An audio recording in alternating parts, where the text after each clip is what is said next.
ইমানদারদের পরিবার ভেঙে গেলে শয়তান খুশি, আর ইমানদারদের পরিবার টিকে থাকলে আমার আল্লাহ খুশি। আমরা কার খুশি চাই?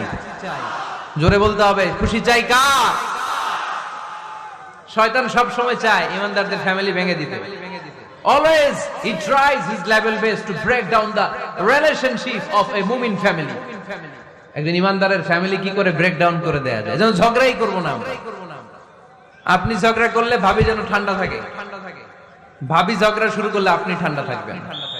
ঝগড়া করা যাবে না, কিন্তু ঝগড়া হয়ে যায় ফ্যামিলিতে, এটাকে চেক দিতে হবে। ঝগড়া নিয়ে অনেক মজার মজার গল্প আছে। একটা গল্প দিয়ে আজকে শুরু করি। এক লোক মাহফিল শেষ করে 11টার দিকে বাসায় ফিরেছে। তো বাসায় ঢোকার আগে তার ওয়াইফকে ফোন দিয়েছে। ফোন দিয়ে বলতেছে, এই মাহফিল শেষ, আমি কিন্তু বাসায় চলে আসতেছি।